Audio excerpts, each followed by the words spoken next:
o InConnection de hoje tem o prazer de receber Guilherme Pequeno, sócio da Gomes de Mato Consultoria, que vai nos falar um pouco das empresas familiares, sua gestão e os desafios das estratégias para poder as empresas ser cada dia mais longevas. Olá, Guilherme, um prazer tê-lo aqui. Satisfação, Pompeu, obrigado pelo convite e por tratarmos de um assunto tão importante. No mercado de hoje, né, empresa com boa gestão é sinal de prosperidade e nosso país precisa disso com mais força.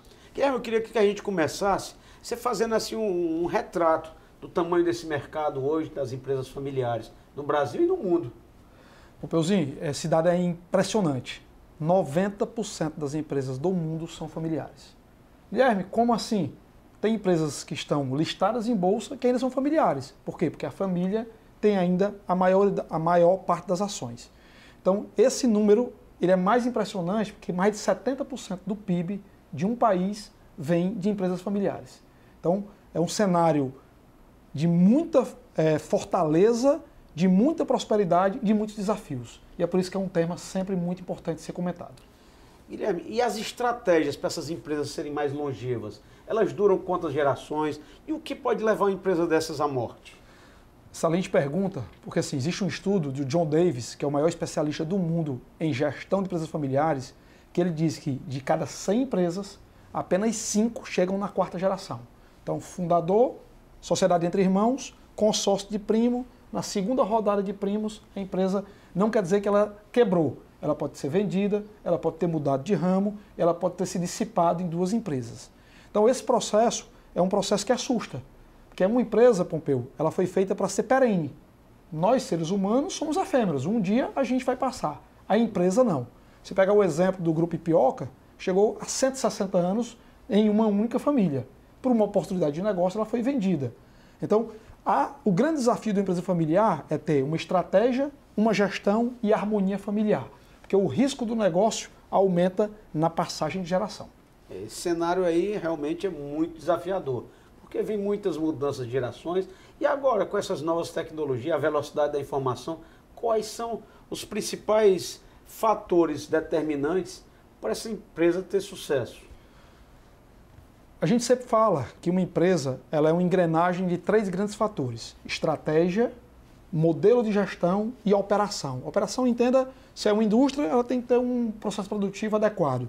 Se é um comércio, tem que ter um shopper, um ponto de venda bem visto. Se é uma empresa de serviços, precisa ter profissionais qualificados. Então, essa engrenagem, estratégia, modelo de gestão e operação, ela está mudando mais rapidamente. Por quê? Porque você tem hoje as startups surgindo, plugando APIs, tendo contato direto com o cliente, e você tem a mudança do comportamento do consumidor. Antigamente, as empresas tinham toda a sua estratégia baseada em produto. Hoje, toda a estratégia do negócio tem que ser baseada no foco do cliente. E como é que o cliente tem hoje? O cliente hoje tem a oportunidade de comprar de uma multinacional e receber em casa, em um ponto de venda no shopping, ou de fazer uma assinatura. Você vê que o modelo de gestão de carros, que era algo que não se imaginava ter assinatura, hoje, por exemplo, a Toyota, uma maior parte da receita dela vem de carros assinados. Você pegar a entrevista do presidente da BMW, ele diz: não quero mais vender apenas 1000 BMWs, eu quero ver 1000 pessoas usando minha BMW todo mês. Isso gera receita recorrente. Então, o modelo que era pensado em fabricar um carro, vender, ele vender para o mercado avulso, recomprar esse carro, hoje eu posso ter uma BMW a cada 2 anos nova, um serviço de assinatura. E o melhor, com tudo incluso, seguro, manutenção. Então, o mercado ele mudou porque o cliente mudou.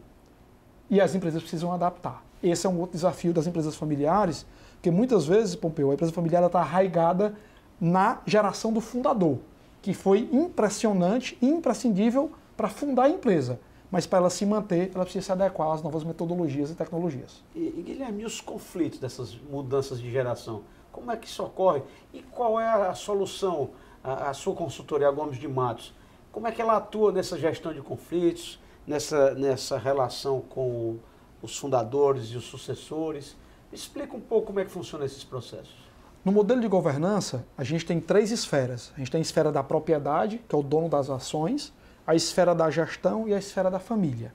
Então, todo o trabalho de governança que a gente faz de estratégia é para que essas 3 esferas estejam conectadas com um único objetivo: propósito do negócio e visão de futuro. Então, exemplo, o fundador está na segunda geração e ele entende que a segunda geração não está preparada para assumir o negócio. Ele não precisa fechar o negócio. Ele traz uma gestão profissional, ele prepara os filhos para ser não herdeiros, acionistas, e trabalha um protocolo familiar para a família tomar decisões, preservando o patrimônio e preservando a empresa. Então, quando você separa esses três agentes, família, gestão e propriedade, como um ente ligado um ao outro, com o objetivo de perpetuar o negócio, fica mais fácil fazer. Então, o grande desafio está na passagem de geração. E por que quando o fundador está presente, o negócio anda melhor? Porque geralmente ele tem harmonia familiar, ele ainda tem poder sobre os filhos. Depois que o fundador passa dessa para melhor, os 4 filhos, por exemplo, viram 8 famílias, viram 16 famílias. Aquela unidade de negócio já não é mais difícil. Então, você tem que fazer um equilíbrio de instrumentos, de estratégia, de modelo de gestão para a família se manter unida em prol do negócio, mantendo, se for o desejo da família, as ações. E ainda tem aí um fator aí mais complicador, né? Quando um ente da segunda geração parte na frente do fundador, né? E aí também já complica porque entra um terceiro elemento aí, que é uma esposa, um marido ou filho, exatamente. Isso aconteceu de forma mais repentina na Covid, né? Então, pessoas jovens morreram e isso impactou na relação societária das empresas. Então, eu tive casos de clientes que um dos sócios com 45 anos faleceu de Covid. Ah, ele era casado com separação total de bens. Ok, mas os filhos eram de menores. Quem é tutor das cotas dele? A esposa. E se aqueles 2 sócios não tiverem um acordo estabelecido que na ausência dele, o sócio que remanescente compra as cotas, a esposa vai o quê? Entrar na gestão da empresa. Muitas vezes ela não tem a competência. Ela vai passar a questionar o modelo, questionar a remuneração, e isso vai gerar um conflito. Em qualquer empresa, Pompeu, tudo da porta para fora é receita. Tudo da porta para dentro é custo ou desperdício. Então, se eu tenho que discutir em um momento como esse, de crescimento, de economia patinando, de juro alto, uma relação com o meu sócio de remuneração, de dividendo, de investimentos, eu estou perdendo tempo em discutir como ganhar mercado, como aumentar a produtividade. Então, se você quer ter uma empresa familiar melhor estruturada, você precisa ter uma estratégia legal, um modelo de gestão, uma operação rodando e acordos pré-estabelecidos. Acordo de sócios, política de dividendos, modelo de remuneração baseado em performance. Tudo isso para quê? Na ausência de um sócio, você tem um arcabouço pré-formatado para o negócio ser gerido por um executivo. Maravilha. E o mercado hoje, como é que você, fazendo aí um raio-x dos seus clientes hoje, quem são os seus clientes? Por exemplo, o Alexandre, eu sei que é teu cliente. Alexandre Salles, do Grupo SL, né? Beth Student, da BSPA, né? A gente tem hoje um trabalho também na Diagonal, do João Fiuza. Nós somos uma empresa, Pompeuzinho, especializada em gestão empresarial. O que é que a gente não faz? Não fazemos nada do jurídico, nada do contábil e nada da tecnologia da informação.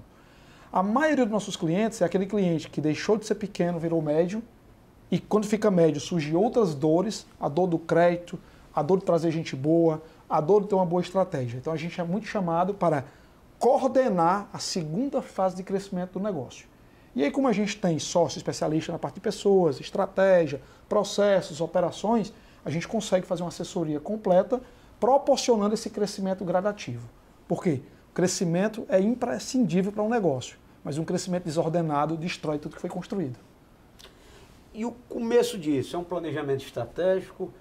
Qual o primeiro contato que você tem com um novo cliente? Depende muito do estágio de vida das empresas. Inclusive, para os nossos telespectadores, segue a dica de um livro, O Ciclo de Vida das Organizações. Esse livro ele mostra exatamente, fundei a empresa, cresci a empresa, ele vai mostrando as dores. A gente é muito chamado pelo cliente que precisa reestruturar o modelo de gestão. O negócio era centralizado no fundador, ele agora está com 60, 70 anos, a empresa cresceu, ele não consegue fazer tudo sozinho e ele precisa estruturar o modelo de gestão abaixo. Então a gente ajuda a contratar um executivo comercial, a fazer os processos financeiros, a montar um modelo de gestão, definir os indicadores. Geralmente essa é a porta de entrada que a gente tem nas empresas médias.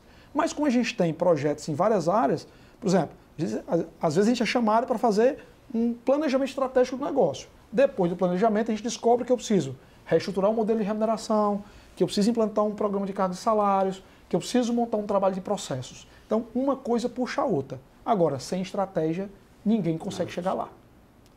E o grande desafio dessas empresas, então, consiste, talvez, além da estratégia, da gestão e da operação, no conflito das gerações, não é isso? Sim, não tenha dúvida, mesmo que minha empresa não seja familiar, eu vou ter conflito de gerações.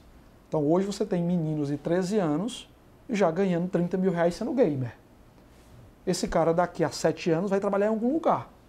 Se o fundador de um negócio de sucesso não tiver a cabeça de entender que esse menino não vai chegar às 8 horas da manhã, não vai bater ponto, que ele vai usar tatuagem, que ele vai usar cabelo grande, que ele sexta-feira de tarde vai para um happy hour com amigos. Se o ambiente não estiver preparado para isso, a sua empresa perde talentos, perde oxigenação. Esse cliente dessa geração é o seu cliente de amanhã, você passa a não entender ele e amanhã você está fora do mercado. Por que é que o ESG hoje é tão falado, né? O meio ambiente, o social e a governança. Por que que a diversidade é tão falada nas empresas hoje? Porque eu estou montando uma estratégia para um negócio, eu preciso ter uma mulher, um jovem, um idoso, né? Para poder entender a cabeça dessas pessoas. Então o conflito de gerações não é só o conflito de pai com filhos e depois com netos. É o conflito da cabeça, que eu falo, de analógica para o mundo digital. Então eu preciso ter o equilíbrio entre as gerações. Como é que você enxerga, a gente falou, o conhecimento sempre é a mola mestra de tudo, né? E essa mudança que está acontecendo no mundo, nas escolas, a partir das escolas, né? As crianças já estudando robótica, já se acostumando com o ambiente de tecnologia digital. Então, como é que você vê essa visão daqui a 5, 10 anos, essa meninada que está saindo aí hoje está aí com 7, com 8 anos de idade? Essa meninada, ela dificilmente vai topar um emprego tradicional. Então nós temos 2 desafios. As empresas vão precisar reestruturar sua área de recursos humanos para atrair essas pessoas, e vão precisar mudar o seu modelo de negócio para elas terem tesão em trabalhar naquela empresa. Então, para você ter ideia, hoje, né, meus filhos estudam em um colégio tradicional aqui da cidade e eles já têm aula de robótica, tem aula de teatro. Então, você que é um comunicador nato, você sabe que o poder da comunicação é 50% de um negócio. Perfeitamente. Então, minha filha, que está no 5º ano, ela tem aula de teatro todas as terças-feiras. Para quê? Para trabalhar expressão corporal, linguagem corporal. Então, a educação, hoje, você não pergunta mais se a pessoa tem um MBA. Você pergunta a experiência profissional dela. Na sua área, que é a área de marketing de comunicação, tem vários profissionais que não têm nem a formação técnica, mas têm a vivência prática, o bom senso e a habilidade de trabalhar comunicação, pessoas e processos. Nós estamos aí com o novo governo e nós estamos vendo o mundo aí se dissolver, na verdade, né? Um banco como o Credit Suisse, umas lojas americanas, né, passaram pelo que estão passando, a gente fica com medo, o investidor fica com medo, o mercado fica com medo. E você falou em arcabouço e o presidente Lula postergando esse arcabouço, essa briga pelo juros. Como é que você está vendo todo esse cenário? E como é que os empresários, principalmente os que você trata no dia a dia, estão enxergando? Estão acelerando, estão segurando? O que estão fazendo? Pompeu, eu vou quebrar a resposta em 3 momentos. Pós-eleição, ressaca total, porque na cabeça do empresariado a gente já vai com um projeto muito claro, liberal, de produtividade, de um tamanho de Estado menor. O governo atual tem um projeto mais estatal, de fortalecer o Estado, então houve uma paralisia total. Só que o empresário que é empresário, ele nunca vive de renda 100%.